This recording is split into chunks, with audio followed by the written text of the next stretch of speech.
Frank is Amazon Prime's latest movie starring Paul Bettany and Sophia Lillis, and man, am I excited to talk about this one.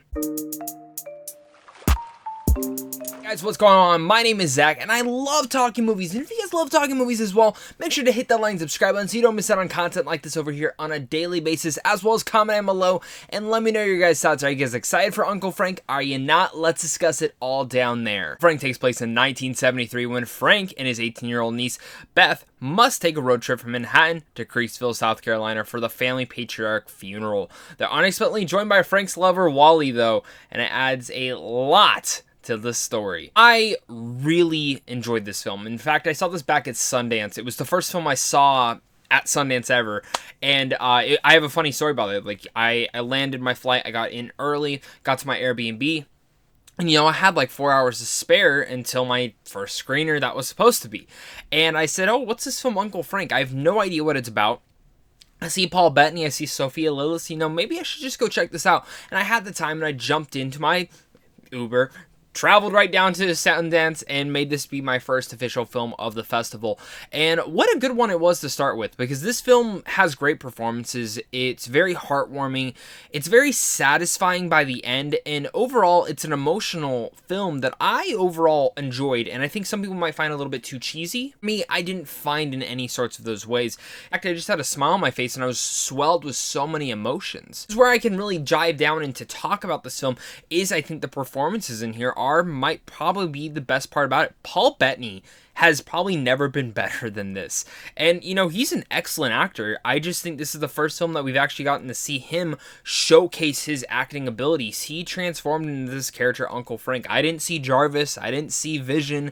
I didn't see any of the other characters that he's played before. I saw Uncle Frank. I didn't see Bettany at all or any of the other performances that he's ever done before, and he truly became this character. With some of the substance abuses that he does deal with in this film, you truly come to feel for him, and there are different types of light that you will truly start to look at this film in a different way. Even his niece, played by Sophia Lillis, Beth, is also great in here. We've seen Sophia Lillis in a lot of great things, and she's fantastic, but for me, this, again, is probably her best performance. She gives her all. She gives a lot of range of emotions in here. And again, that's something that Paul Bettany does in here as well.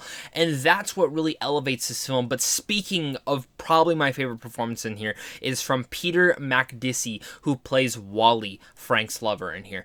Wow. What a charming, charismatic, but also very important character, but overall emotional part to the whole entire story, and very much an anchor for Frank as a character.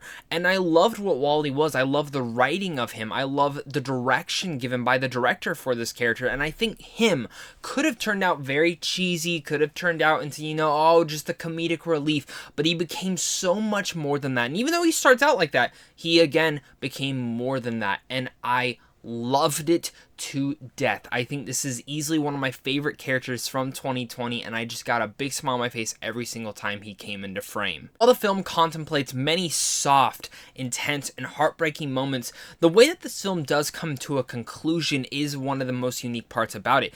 Because, again, there are harder parts to watch in this film. It's very much a drama, but it's one that I think will inspire some people, especially who are dealing with issues like this. I think that might leave for some frustrating elements alone, because I do think this film does feel like two different films in one. The film starts out and it feels very different than where it had ended. And, that can be a pro and con to it. I think there is a little bit of a thematic issue in the beginning of this film, especially from that first act. As it gets going, you become very invested with the movie. And again, some people might feel frustrated from that, or maybe even alienated, but I didn't. And I, again, enjoyed this film immensely, and really a lot of that goes down to the acting here. Go for Frank digs deep and hits the emotions. Bring some tissues for this one, definitely, as Paul Bettany gives an unforgettable performance, and so does Peter Macdissi. I loved both of them, and of course Sophia Lillis really is a star in here as well.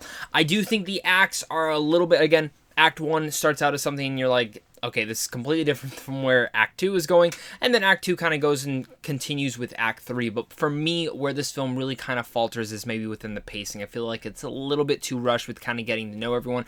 Everything's a little bit surface leveled when it comes down to there, but this was a great start to Sundance. I'm happy many people are going to finally be able to enjoy this film as much as I did, because again, it's emotional, the performances are fantastic, and while some of those little moments are kind of faltered, you can forgive them because of how damn good the performances are. So a lot of you guys are going to definitely enjoy this one. So with all that said, I'm going to give Uncle Frank a B.